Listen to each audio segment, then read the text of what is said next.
I'm Miranda, 34, standing in my parents' doorway clutching a perfectly wrapped gift and homemade apple pie. The scent of roast turkey wafts through the air as Christmas carols play softly in the background. Despite years of family tension, I arrived with hope in my heart that this year might be different. I never imagined I'd end up back in my car, tears streaming down my face after my brother Travis smirked and asked why they'd waste a seat on me. Before I share what happened next, let me know where you're watching from in the comments below, and hit that like and subscribe button if you've ever felt excluded by family during what should be the happiest time of year. Growing up as the middle child between Travis, 37, and Lauren, 31, taught me early that family dynamics aren't always fair. From the moment Travis was born, he was the golden child in our parents' eyes. Richard and Susan Parker had a clear hierarchy of affection, with Travis at the top, Lauren as the adorable baby, and me somewhere in the invisible middle. My earliest memory of Travis's cruelty dates back to first grade. I had spent weeks working on an art project for the school fair. It was a detailed diorama of our neighborhood, complete with tiny houses and paper trees. The night before the fair, I found it destroyed, torn apart, and scattered across my bedroom floor. When my parents rushed in to see what had happened, Travis was already there, shaking his head sadly. Miranda got mad because her project wasn't good enough, he lied smoothly. I tried to help her fix it, but she pushed me away. Despite my tearful denials, my parents believed him. They always did. That night, I cried myself to sleep while my father helped Travis build his own project in the garage. The next day, Travis won first place with a project my father had mostly created, while I showed up empty-handed. This pattern continued throughout our childhood. When I made honor roll in middle school, Travis told our parents I had cheated on tests. When I was invited to senior prom by the boy I'd liked for years, Travis casually mentioned to him that I had been talking about another boy. My date canceled 3 days before prom. College should have been my escape, but family holidays and summer breaks meant returning to the same toxic environment. During my sophomore year, I brought home Dean, my first serious boyfriend. Travis spent the entire weekend telling embarrassing stories about me, most of which were exaggerated or entirely fabricated. Dean broke up with me a week later. After graduation, I secured a position at a prestigious architectural firm in the city. At family gatherings, whenever I tried to share my accomplishments, Travis would interrupt with his own news or change the subject entirely. If I designed a new office building, Travis had just closed a bigger real estate deal. If I received a promotion, Travis had just acquired a new investment property. My relationship with my cousin Alicia added another layer of pain to family dynamics. We had once been close, almost like sisters, until Grandmother Rose passed away 5 years ago. Grandmother had always promised me her antique silver locket, a family heirloom passed down through generations. She had told me stories about it throughout my childhood, explaining how it had traveled from Ireland with our ancestors during the potato famine. The day after Grandmother's funeral, I went to her bedroom to collect the locket, only to discover it missing. Later that day, I spotted it around Alicia's neck. When I confronted her, she claimed Grandmother had given it to her privately. Despite knowing this was a lie, my family sided with Alicia. My mother suggested I was confused by grief, while my father told me not to make a scene at such a difficult time. Every family gathering since then, Alicia has worn that locket, a constant reminder of what was stolen from me and how little my family valued the truth when it came from my lips. Last year had been particularly difficult. I received a significant promotion at work, becoming the youngest senior architect in my firm's history. I purchased a beautiful apartment in the city with a view of the park. I was featured in an architectural magazine for my innovative sustainable design concepts. Yet at Thanksgiving dinner, my family spent the entire meal discussing Travis's new vacation home and Lauren's wedding plans. My promotion was mentioned only in passing, with my mother quickly changing the subject to ask Travis about his golf game. After that Thanksgiving, I started seeing Dr. Marshall, a therapist who specialized in family trauma. Our sessions helped me recognize the patterns of manipulation and emotional abuse I had normalized. Dr. Marshall suggested I set boundaries, perhaps even taking a break from family gatherings until I felt stronger. But they're still my family, I had insisted. If I could just make them see me, really see me, maybe things could change. Dr. Marshall's expression had been sympathetic but doubtful. Sometimes the family we choose is more important than the family we're born into, she said gently. Still, I decided to try one more time with Christmas. I spent weeks preparing the perfect gifts. For my mother, a handcrafted scarf in her favorite shade of blue. For my father, a first edition of his favorite mystery novel. For Lauren, a custom photo album of her wedding preparations. And for Travis, something special, something that had taken careful planning. Under the elegant wrapping paper was a bound collection of evidence I had gathered over years. Emails he had sent undermining me to family members. Screenshots of messages where he admitted to lying about me. A recording from last Christmas where he mockingly described how easy it was to turn our parents against me. And finally, a note explaining that this would be my last attempt to show them who he really was. I had debated for weeks whether to bring this gift. Dr. Marshall had warned me that confrontations rarely change deeply entrenched family dynamics. But some part of me needed to try, to make one final stand before potentially walking away forever. So on Christmas morning, I packed my car with carefully wrapped presents, a homemade apple pie using Grandmother Rose's recipe, and hoped that perhaps this year would be different. I drove to my parents' suburban home with butterflies in my stomach, rehearsing what I would say if Travis started his usual tactics. What I never prepared for was being told I wasn't even worthy of a seat at the table. I arrived at my parents' colonial home at exactly 3 p.m., the designated time for Christmas dinner. The house looked like something from a holiday magazine cover, with twinkling white lights outlining the roof and windows, a wreath adorned with red berries on the front door, and 2 perfectly symmetrical Christmas trees flanking the entrance. Before ringing the doorbell, I took a moment to check my appearance in my car mirror. I had spent extra time getting ready, wearing a forest green dress that complemented my auburn hair, which I had styled in loose waves. My makeup was subtle but polished. I looked good, confident, professional. The version of myself I wanted my family to finally see and respect. The door swung open to reveal my mother, elegant as always in a red cashmere sweater and pearl earrings. "Miranda," she said, her smile not quite reaching her eyes. "You're right on time." The observation seemed more accusation than compliment. I stepped inside, arms laden with gifts and my pie. My mother accepted the dessert with a cursory "thank you" before disappearing into the kitchen without offering to help with the presents or take my coat. In the living room, a very different scene was unfolding. My father was enthusiastically embracing Lauren and her husband Patrick, laughing at something Patrick had said. "That's my son-in-law," he exclaimed, clapping Patrick on the back. Across the room, Travis was holding court with our aunts and uncles, gesturing animatedly as they listened with rapt attention. His wife Rachel stood beside him, her hand resting possessively on his arm, diamond bracelet catching the light from the chandelier. "Miranda's here," my mother announced flatly as she returned from the kitchen. A few heads turned my way, offering perfunctory smiles and distracted waves before returning to their conversations. Only Lauren broke away to give me a brief hug. "Nice dress," she said, before lowering her voice.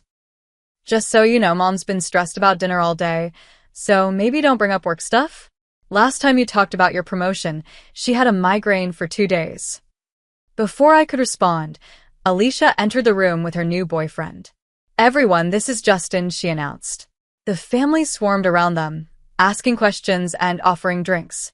Around Alicia's neck, catching the light from the Christmas tree, hung Grandmother Rose's silver locket.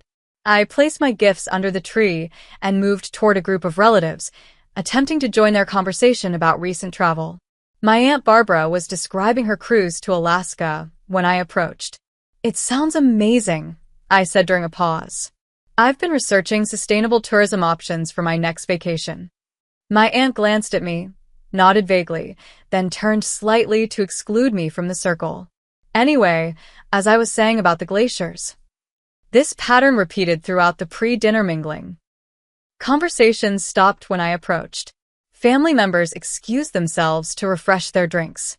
Questions about my life were superficial and brief, immediately redirected to more interesting topics. When it was time for family photos, my mother organized everyone in front of the fireplace. Travis and Rachel in the center, she directed. Lauren and Patrick on the left. Alicia and Justin on the right. She positioned aunts, uncles, and cousins around them, then stepped back to assess the arrangement. "Mom," I said quietly, "where should I stand?" She blinked, as if just remembering I was there. "Oh, Miranda. Could you actually take the photo? You're so good with that sort of thing." I swallowed the lump in my throat and took the camera, capturing multiple shots of my smiling family while I remained invisible behind the lens. Later, as I helped arrange appetizers on the dining room sideboard, Travis approached. He looked me up and down with that familiar smirk. "Green is certainly a bold choice for your complexion," he said, just loudly enough for nearby relatives to hear. "But I guess architecture firms don't exactly prioritize fashion sense, do they?" I forced a smile. "How's the real estate market, Travis?" "I heard interest rates have made things challenging." His eyes narrowed slightly. "For amateurs, maybe. My portfolio's never been stronger." He leaned closer, voice dropping. "Speaking of strong, how's your therapy going? Mom mentioned you've been getting help for your issues." Heat rushed to my face. My therapy sessions were private. I had only told my mother in confidence, during a rare moment when she had seemed genuinely concerned about me. "I'm doing very well, thank you," I replied stiffly, arranging stuffed mushrooms on a platter with more force than necessary. Travis chuckled, satisfied at having provoked a reaction. "Good to hear. We're all very concerned about your stability." He patted my shoulder condescendingly before rejoining his wife. Across the room, I spotted Alicia touching the locket as she laughed at something Justin said. Our eyes met briefly, and I thought I detected a flicker of guilt before she deliberately turned away. As the afternoon wore on, I began noticing something odd about the dining room setup. My mother was a stickler for tradition, always using her best china, crystal glasses, and silver place settings for holiday meals. The table was already set beautifully with the Christmas china, matching napkins folded into perfect swans, and name cards at each place. I casually walked around the table, counting places and looking for my name. 10 settings, 10 chairs, 12 people, including me. My name card was nowhere to be found. "Mom," I asked, finding her in the kitchen basting the turkey. "I don't see my place card at the table." She kept her eyes on the oven. "Don't worry about that now, Miranda. Why don't you make yourself useful and refill the ice bucket?" An uneasy feeling settled in my stomach as I did as she asked. When I returned with the ice, I overheard my mother whispering to my aunt in the hallway. "I don't know why she's making such a fuss," my mother was saying. "It's not like she ever enjoys these gatherings anyway. Always sitting there with that look on her face." "But Susan," my aunt replied, "surely there's room to squeeze in one more chair?" My mother sighed dramatically. "Richard's back has been bothering him. He needs space at the table. And Travis specifically asked that we keep things intimate this year. You know how he feels about Miranda's attitude." They fell silent as they noticed me standing there, ice bucket in hand. My aunt at least had the grace to look embarrassed, while my mother simply took the ice and walked away. I retreated to the bathroom, locking the door behind me. Staring at my reflection, I wondered how I could have been so naive. I had come hoping for acceptance, for a place in my family, when they had already decided I didn't deserve one. Literally. Taking a deep breath, I splashed cold water on my face and reapplied my lipstick. I had two choices: leave now and preserve what little dignity I had left, or stay and see this through to whatever humiliating conclusion awaited me. I thought about Travis's gift, sitting innocently under the tree. I thought about years of exclusion and gaslighting. I thought about Dr. Marshall's words about chosen family. Then I straightened my shoulders, unlocked the bathroom door, and headed back to the living room. I would see this through. One way or another, this Christmas would be different. "Dinner is served." My mother's voice rang out from the dining room at precisely 5 p.m. Family members began migrating toward the delicious aromas, drinks in hand, conversations continuing without pause. The dining room was a vision of holiday perfection. The mahogany table gleamed under the soft light of the chandelier, which had been adorned with sprigs of holly. A red and green runner stretched down the center, decorated with pine cones, cinnamon sticks, and miniature gold ornaments. Tall red candles in silver holders provided a warm, flickering glow that reflected off the crystal glasses at each place setting. The Christmas china, which my mother only used once a year, featured hand-painted holly borders around cream-colored plates. Each napkin was folded into the shape of a Christmas tree, with small silver star napkin rings at the top. Place cards written in my mother's elegant calligraphy marked each person's assigned seat. The centerpiece was a lush arrangement of red roses, white lilies, and pine branches, professionally designed and delivered that morning, according to my aunt's earlier comments. Everything was meticulously arranged, each detail considered and perfect. Everyone began finding their seats, exclaiming over the beauty of the table. My father took his place at the head, with my mother at the foot. Travis and Rachel were seated at my father's right hand, the position of honor. Lauren and Patrick sat at my mother's right. Alicia and Justin were placed across from Travis and Rachel, while my aunt and uncle completed the arrangement. I stood awkwardly at the threshold of the dining room, waiting for someone to notice the obvious problem. No one did. Or rather, no one chose to acknowledge it. Finally, as everyone settled into their chairs, my Aunt Barbara glanced up at me still standing in the doorway. A look of discomfort crossed her face before she quickly looked away, suddenly very interested in straightening her napkin. "Mom," I said, my voice sounding strangely calm despite the hammering of my heart. "Where should I sit?" A hush fell over the table. My mother paused in the act of serving the mashed potatoes, her expression momentarily frozen before shifting into a practiced smile. "Oh, Miranda," she said lightly, as if addressing a minor inconvenience rather than a profound exclusion.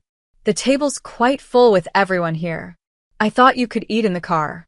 It's just for today." The words hung in the air like ice crystals, sharp and cold. I felt as if I'd been slapped.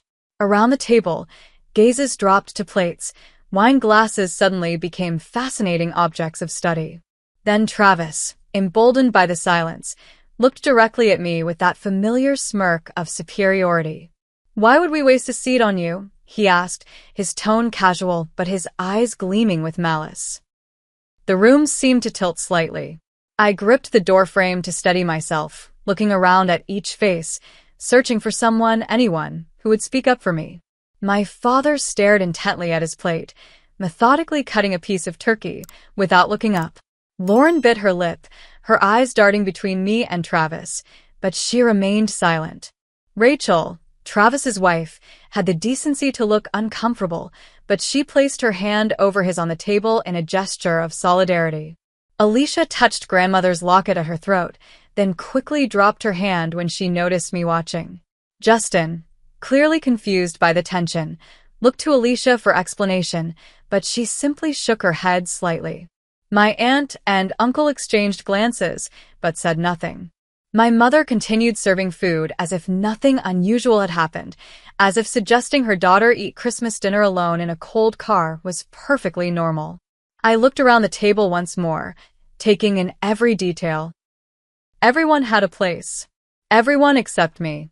Even Alicia, who had stolen something precious from me and never faced consequences, sat comfortably among family, accepted and included. My face burned with humiliation. My stomach felt hollow. I could feel tears threatening, but I refused to give Travis the satisfaction of seeing me cry. Instead, I took a slow, deep breath, feeling something shift inside me.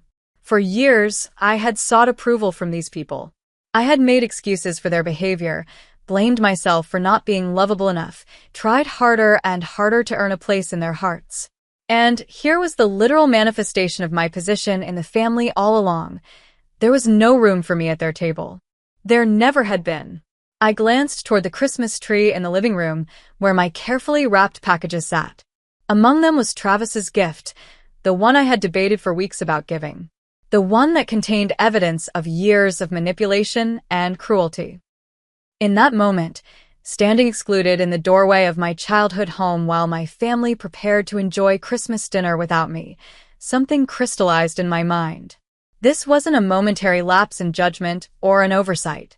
This was the culmination of a lifetime of being treated as less than, as unwanted, as the family member they tolerated rather than loved. And for the first time, I didn't feel the crushing weight of rejection. Instead, I felt something else entirely: clarity. I remembered placing Travis's gift at a spot before dinner, slipping the small envelope under his plate while helping set the table. No one had noticed. No one ever noticed what I did, unless it was to criticize. I looked back at the table, at my brother's smug expression, at my mother's deliberate avoidance, at my father's cowardice, at Alicia, wearing my grandmother's locket, at the empty space where I should have been sitting, and I made a decision that would change everything.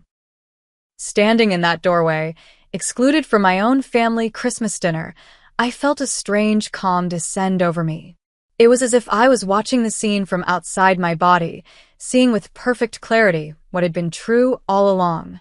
This wasn't new behavior. This was simply the most honest version of what had been happening my entire life. Memories flashed through my mind in rapid succession. Age 7. Waiting alone after ballet practice because my parents forgot to pick me up, too busy attending Travis's baseball game. Age 12. Eating lunch alone in the school bathroom after Travis told everyone I had lice. Age 16. Not being allowed to go to homecoming because Travis said he'd seen me smoking behind the gym, a complete fabrication. My college graduation, where my parents left early because Travis claimed to have food poisoning. Job promotions met with indifference. Holidays where my gifts were opened last and with minimal enthusiasm. The pattern was undeniable. I had spent decades making excuses for their behavior, telling myself that if I just achieved more, spoke more eloquently, dressed more appropriately, somehow I would finally earn their love and respect. But standing there, watching them begin to eat as if my exclusion was the most natural thing in the world, I finally understood. Nothing I could ever do would be enough. Because the problem had never been me. A curious warmth spread through my chest, replacing the cold ache of rejection. It wasn't happiness, exactly. It was something more powerful. Liberation. The freedom that comes with finally acknowledging a painful truth instead of running from it. Dr. Marshall's words from our last session echoed in my mind. Miranda, you keep trying to win a game that's rigged against you. The only winning move might be not to play. Under Travis's plate sat the envelope I had carefully placed there earlier. Inside was evidence I had collected over years of his manipulation. Screenshots of text messages where he bragged to friends about turning our parents against me. Emails he had sent to family members planting seeds of doubt about my character and stability. A recording from last Thanksgiving where he admitted to deliberately sabotaging my relationships. A copy of Grandmother Rose's will specifically leaving her locket to me, which the family had never seen because Travis had intercepted it. I had gathered these pieces meticulously, initially planning to confront the entire family, to force them to see the truth about their golden boy. I had imagined tears, apologies, a dramatic reconciliation. The fantasy of finally being embraced as an equal member of the family. But now, looking at them all comfortable in their exclusion of me, I realized that fantasy had always been just that. Even with irrefutable evidence, they would find a way to excuse Travis, to blame me, to maintain the family mythology they had invested in for decades. I considered my options. I could create a scene, dumping the evidence on the table and demanding acknowledgement. I could break down in tears, appealing to whatever shreds of empathy they might possess. I could grab Travis's plate and throw it against the wall, decades of repressed anger finally finding release. But each of those scenarios gave them power over me. Each made me the unstable one, the problem to be managed. Each would reinforce the narrative Travis had so carefully constructed. Or I could choose a different path. I could recognize that I deserved better than fighting for scraps of affection from people who had demonstrated, time and again, that they were incapable of giving it freely. I could acknowledge that family isn't just about blood relations, but about mutual respect and care. I could choose myself. In that moment, I made my decision. I would not beg for a seat at a table where I wasn't wanted. I would not expose Travis's manipulations to people who had actively participated in my exclusion. I would not give them the satisfaction of seeing me break. Instead, I would leave them with something that would speak louder than any emotional outburst. I would leave them with the truth and the knowledge that I was done playing by their rules. The family continued eating, conversation gradually resuming as they collectively decided to ignore the uncomfortable scene. Travis was telling some story about a difficult client, gesturing with his fork, reveling in being the center of attention as always. I took a deep breath and stepped forward, no longer waiting in the doorway, but entering the room with purpose. My movement caught their attention, conversations faltering as all eyes turned toward me. I walked directly to the Christmas tree and picked up my gift for Travis. The room was utterly silent now, everyone watching with a mixture of confusion and apprehension. With measured steps, I approached the table, the wrapped package in my hands. I stood directly behind Travis's chair, feeling a strange sense of power as he had to twist awkwardly to look up at me. For once, I was the one looking down at him. The dining room fell silent as I stood behind Travis, gift in hand. My heart pounded, but my voice remained steady when I finally spoke. "Travis," I said, my tone calm and clear. "I brought something special for you this Christmas." His expression shifted from annoyance to wariness. He knew me well enough to sense something had changed, that this wasn't the same Miranda who typically absorbed his cruelty with quiet hurt. "Can it wait until after dinner?" My mother interjected, her voice strained. "We've just started eating." "No," I replied simply. "It can't." I placed the elegantly wrapped box beside Travis's plate. The paper was silver with subtle snowflakes, tied with a blue ribbon that matched his eyes. Eyes that now regarded me with suspicion. "What is this?" he asked, not touching the package. "Open it," I suggested. "Or don't. But either way, check under your plate." Travis's face paled slightly. His hand moved instinctively to the edge of his plate, but he hesitated. "What are you talking about?" my father demanded, finally finding his voice. "Miranda, you're disrupting dinner." "I'm disrupting dinner?" I repeated, a small laugh escaping me. "Not the fact that you've all decided I should eat in my car? Not Travis suggesting you'd be wasting a seat on me?" Uncomfortable glances were exchanged around the table. Lauren looked down at her lap. Alicia fidgeted with her napkin. "You're being dramatic," Travis said, attempting to regain control. "It's just seating arrangements. Not everything is about you." "You're right," I agreed. "It's not about me. It's about you, Travis. It always has been." I gestured toward his plate. "Go ahead. Look underneath." Something in my tone must have unsettled him, because Travis actually pushed back his chair slightly. With obvious reluctance, he lifted his plate, revealing the cream-colored envelope beneath. The table watched in tense silence as he opened it and removed the contents. His face, always so controlled, so practiced at projecting confidence, visibly shifted as he scanned the first page. Color drained from his cheeks, then rushed back as anger replaced shock. "What is this?" he demanded, his voice tight. "The truth," I replied simply. "Something this family isn't particularly familiar with." His eyes darted back to the papers, then up to me, then around the table. For perhaps the first time in his life, Travis Parker was speechless. "What is it?" my mother asked, stretching to see across the table. "Nothing," Travis said quickly, attempting to stuff the papers back into the envelope. "It's evidence," I said calmly. "Screenshots of texts where Travis brags about turning you against me. Emails where he undermines me to family members. A recording from last Thanksgiving where he admits to lying about me for years." Rachel, Travis's wife, frowned and reached for the envelope. "Let me see that." Travis pulled it away from her. "It's nothing." "Miranda's making things up, as usual." "Am I?" I asked. "Then why are you hiding it? If I'm lying, show everyone." Travis's jaw clenched. He knew he was caught.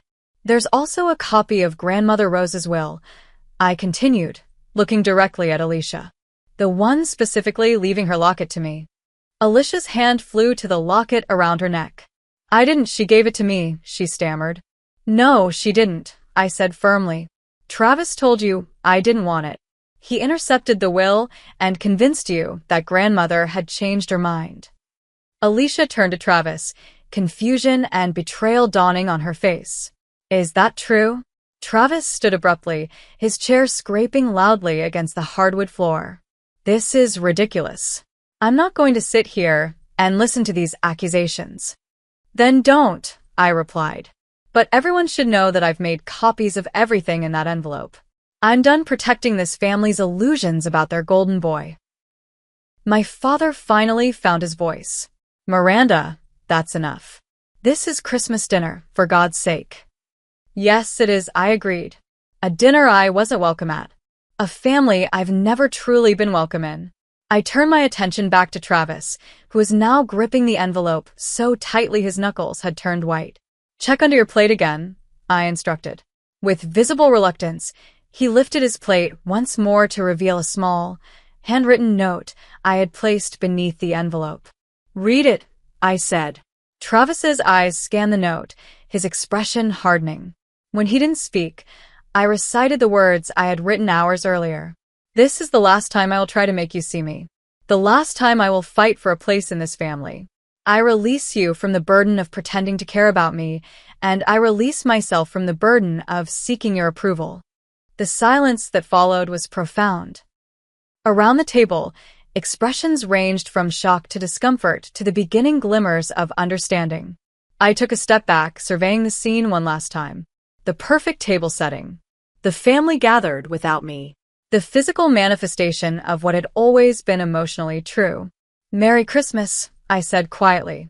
Enjoy your dinner. With that, I turned and walked steadily through the living room, retrieving my coat and purse. No one followed me. No one called my name. As I opened the front door, I heard raised voices from the dining room, the beginning of what would undoubtedly be a complicated conversation. But it wouldn't be my conversation. Not anymore. The winter air was crisp against my face as I walked to my car. Snow had begun to fall while I was inside, dusting the world with a clean, white blanket. I sat behind the wheel for a moment, watching the snowflakes swirl in the glow of the porch light. Then I started the engine, closed the car door behind me, and drove away from the house I had grown up in, feeling lighter than I had in years. I checked into the Parkview Hotel 20 minutes after leaving my parents' house. It was one of the few places open on Christmas, catering to travelers and, apparently, family outcasts like myself. The lobby was decorated with tasteful holiday decor, a large tree twinkling in the corner and soft carols playing through hidden speakers. Just you tonight? Asked the receptionist, a woman about my age with a kind smile and a name tag reading Bethany. Yes, I replied, suddenly aware of how this looked. Checking into a hotel alone on Christmas evening, still wearing a party dress, no luggage except my purse. I had a change of plans. Bethany's expression was professionally neutral, but her eyes held understanding. I've put you in a room with a view of the park. The restaurant is serving a special Christmas dinner until 9 if you're interested. I thanked her and took the key card, grateful for her discretion. In my room, I kicked off my heels and sat on the edge of the bed, the events of the evening replaying in my mind. The hurt was still there, a dull ache behind my ribs, but it was accompanied by something unexpected, relief. My phone began buzzing almost immediately. The first text was from Lauren. What was in that envelope? Travis is freaking out. Are you okay? I didn't respond. My mother called next. When I didn't answer, she left a voicemail. Miranda, this behavior is completely unacceptable. You've ruined Christmas dinner and upset everyone. Call me back immediately so we can discuss how you're going to apologize to Travis. I deleted the message. My father texted, Your mother is very upset. Please call. I turned my phone off. After a shower, I changed into the hotel bathrobe and ordered room service.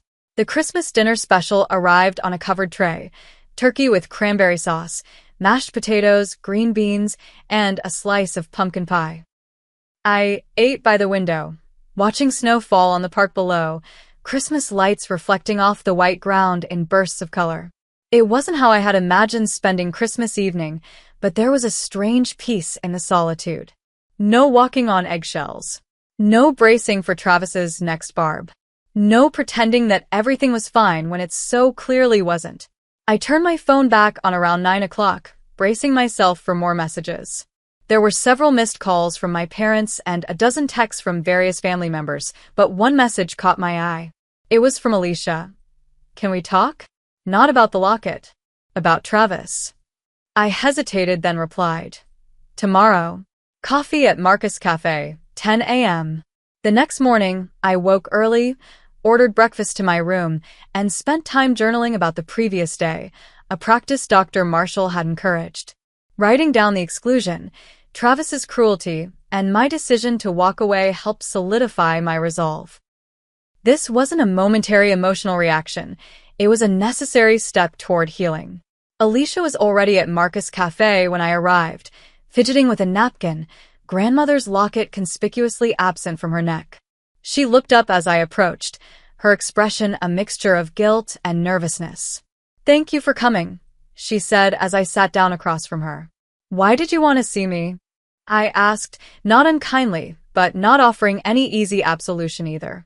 Alicia took a deep breath. "After you left, everything fell apart. Travis tried to destroy the papers, but Rachel grabbed them first. She read some of it out loud." Alicia's eyes met mine. "Is it true that he told you I was making fun of your dress at Cousin Beth's wedding?" I nodded. "And that you said my career was just a hobby until I found a husband?" "I never said that," Alicia whispered. "I've always admired your work. I tell people my cousin is this amazing architect who designs sustainable buildings." "And I never said you were too unstable to handle grandmother's locket," I replied.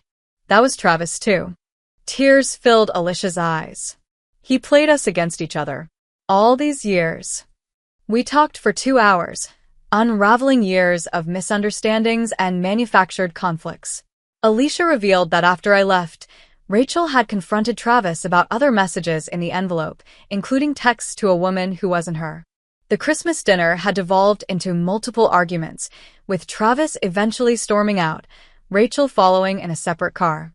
"Your mom kept saying you were exaggerating, but your dad actually stood up to her," Alicia said, sounding as surprised as I felt. "He said they'd been enabling Travis for too long. I've never seen him like that."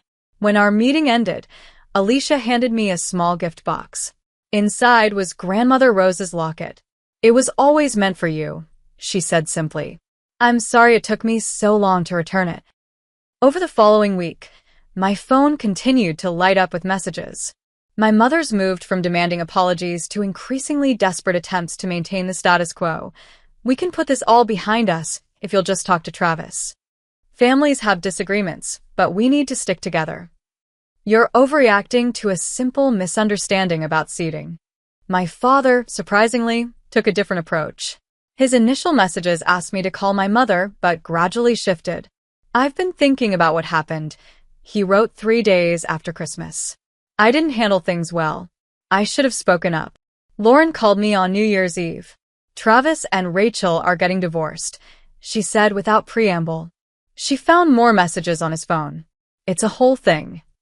"I'm sorry to hear that," I said, and meant it. Rachel had never been unkind to me, just distant. "Are you?" Lauren sounded surprised. "After everything he did?" "His marriage failing doesn't fix anything," I replied. "It's just more pain." Lauren was quiet for a moment. "I should have said something at dinner. When Mom told you to eat in the car, I knew it was wrong, but I didn't speak up." "No, you didn't." I agreed, not offering easy forgiveness. "Can we have lunch sometime?" she asked hesitantly. "I'd like to try to be a better sister." I agreed to think about it. The most surprising communication came from my Aunt Barbara, who had always been firmly in my mother's camp. She sent a handwritten card that arrived a week after New Year's. "What happened at Christmas dinner made me reflect on how we've all treated you over the years," she wrote. "I've been complicit in allowing Travis to control the family narrative. I want to apologize and hope that someday you might give me a chance to know the niece I've never properly appreciated. Not everyone reached out. My mother's messages grew less frequent, then stopped entirely when I didn't respond. Several aunts and uncles maintained radio silence, presumably picking sides with my mother or simply avoiding the drama.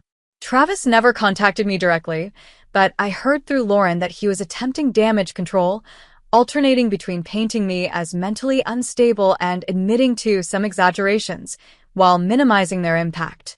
2 weeks after Christmas, I had my regular session with Dr. Marshall. I told her everything, from the dinner exclusion to the envelope to the aftermath. "How do you feel about your decision now?" she asked. I considered the question carefully. "Sad," I admitted, "but not regretful. It feels like mourning something that never really existed in the first place." "And what about moving forward? Have you thought about what kind of relationship, if any, you want with your family?" I think I need time," I said slowly. "With some of them, like Lauren and my dad, maybe there's a path forward with better boundaries. With others, like my mother and Travis, I don't know if there's anything healthy possible there." Dr. Marshall nodded. "That's a very insightful perspective. Healing family relationships doesn't always mean returning to the same dynamics. Sometimes it means creating entirely new ones, with clear boundaries and expectations. And sometimes it means recognizing that certain relationships may never be healthy for you." As January turned to February, I began establishing those new boundaries. I agreed to occasional lunches with Lauren, with the understanding that she wouldn't relay information back to our mother or Travis. I had one careful phone call with my father, who apologized again and asked if we could meet in person soon. I told him I wasn't ready yet. Alicia and I began rebuilding our relationship, discovering that without Travis's interference, we actually had much in common. She invited me to her apartment for dinner, where she displayed grandmother's photo in a prominent place. "I want to remember who she really was," Alicia explained, "not the version of her that Travis created to divide us." I maintained my distance from my mother and Travis. It wasn't easy. There were days when I doubted myself, when old patterns of thinking suggested that I was being too harsh, that family should forgive anything. On those days, I reread my journal entry from Christmas night, reminding myself of exactly what had happened and how it had made me feel. By the time spring arrived, bringing cherry blossoms to the park outside my apartment window, I had created a new kind of family structure. One built on mutual respect rather than obligation. One where my voice mattered. One where a seat at the table wasn't conditional on accepting mistreatment. It wasn't perfect. There were still difficult conversations, still moments of grief for what might have been. But for the first time in my life, I was relating to my family as an adult with boundaries, not a child desperately seeking approval. And that made all the difference. 6 months after that fateful Christmas dinner, I stood in my newly redecorated apartment, surveying the changes with satisfaction. Gone were the muted, safe colors I had chosen to avoid criticism during family visits. Now the walls were painted a bold teal, artwork I loved hung in carefully selected spots, and plants thrived on every surface. This space finally reflected who I was, not who I thought my family wanted me to be. My phone chimed with a text from Kimberly, a colleague who had become a close friend after learning about my family situation. "Still on for dinner night? Marcus is making his famous lasagna." I smiled and confirmed. Thursday night dinners with Kimberly and her husband had become a cherished ritual, part of the chosen family I had built in the months since Christmas. The transformation in my life extended far beyond home decor. At work, I had taken on a leadership role in a major sustainable housing project, voicing my ideas confidently in meetings rather than holding back for fear of sounding too proud, as my mother might say. My boss had commented on the change, noting that my quiet brilliance was finally getting the recognition it deserved. In my personal life, I had started dating again, this time with a clearer understanding of healthy relationship dynamics. Michael, an environmental engineer I had met through work, appreciated my directness and respected my boundaries. Our relationship was still new, but built on a foundation of mutual respect I had never experienced before.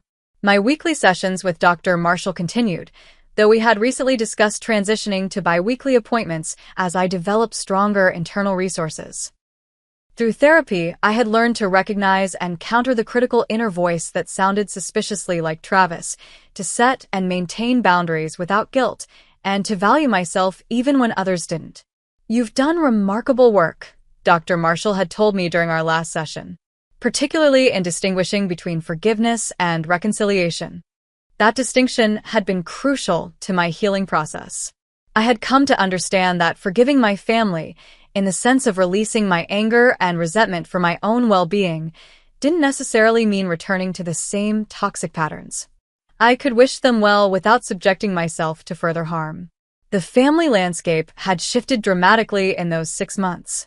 Travis and Rachel's divorce had been finalized, and he had moved to Boston for a fresh start, according to Lauren. Without his constant manipulation, other family relationships had space to evolve. My father and I now met for lunch every other week. Our early conversations had been awkward, laden with unspoken history, but gradually we established a new, more honest connection. During our third lunch, he had finally addressed the elephant in the room. "I failed you as a father," he said, his voice rough with emotion. "I let Travis dictate how he treated you because it was easier than standing up to him or your mother. I told myself I was keeping the peace, but really I was just being a coward." I had reached across the table and squeezed his hand, my own eyes damp. "Thank you for saying that." We weren't completely healed, perhaps never would be, but we were building something new on a foundation of truth rather than pretense. Lauren and I had also grown closer, our relationship evolving into something more sisterly than it had ever been during our childhood. She had recently confided that she was in therapy herself, working through her role as the family baby and the ways she had been simultaneously privileged and infantilized. "I never realized how much the family dynamics affected me until everything blew up at Christmas," she admitted during a weekend hike. "I always thought I had it good, being the baby, but now I see how it limited me too." Alicia had become an unexpected ally. After returning grandmother's locket, she had made consistent efforts to rebuild our trust, never pushing but always showing up. We had discovered a shared interest in genealogy and were working together to document our grandmother's stories before they were lost to time. My mother remained the most difficult relationship. After weeks of silence following Christmas, she had eventually reached out with a carefully worded non-apology. "I'm sorry if you felt hurt by the seating arrangements." When I didn't immediately accept this olive branch, she had cycled through guilt trips, anger, and finally a grudging acknowledgement that perhaps she had been a bit insensitive. We had spoken twice on the phone since then, brief, surface-level conversations that avoided any meaningful topics. I had declined 3 invitations to family gatherings, not yet ready to test those waters. My mother interpreted this as punishment rather than self-protection, but I was learning to let her misinterpretations be her problem, not mine. The approaching holiday season brought new considerations. 4th of July, Thanksgiving, and eventually Christmas would all require decisions about family involvement. But unlike the previous year, I now approached these decisions from a position of choice rather than obligation. For the first time, I was planning a 4th of July gathering at my apartment, inviting friends and selected family members who had demonstrated respect for my boundaries. My father would be there, as would Lauren and Alicia. My mother had not been invited, a decision that prompted another round of texts about family loyalty, but I held firm.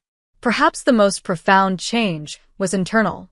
The constant anxiety, the need to prepare defenses for family encounters, the anticipatory dread before any interaction with Travis, all had diminished significantly. In their place was a quiet confidence, a knowledge that I could trust myself to maintain appropriate boundaries. I wore Grandmother Rose's locket now, not every day, but on occasions that felt significant. The silver oval contained a tiny photo of her in her youth, smiling with the same eyes I saw in the mirror. Sometimes I touched it and imagined her pride in seeing me finally stand up for myself. One evening in early summer, I sat on my balcony watching the sunset, journal open on my lap. I had developed a habit of reflecting on my progress, noting moments of growth as well as challenges. That night, I wrote, I used to think family was something you were born into, a fixed constellation you had to navigate regardless of how it made you feel. Now I understand that family, real family, is built on actions, not blood. It's created through respect, kindness, and mutual support. Some of my blood relatives have earned a place in this new definition of family. Others have not. And that's okay. The most important lesson I've learned is that I don't need to set myself on fire to keep others warm. My worth isn't determined by my family's recognition. My place in the world isn't dependent on having a seat at their table. I can build my own table, surround it with people who truly see and value me, and that table will be far richer than any I was excluded from. I closed the journal, watching as the last rays of sunlight painted the sky in shades of pink and gold. The woman who had stood in her parents' doorway last Christmas, desperately seeking approval, felt like a different person now. I had walked away from that table, but in doing so, I had found my way back to myself. And that was the most important seed of all. Have you ever had to walk away from family to protect your mental health? What boundaries have you created in your relationships? Share your experiences in the comments below. Don't forget to like this video if it resonated with you, subscribe for more stories of personal growth, and share with someone who might need to hear that it's okay to choose themselves sometimes. Thank you for listening to my journey, and remember, the most important table is the one where you feel valued just as you are.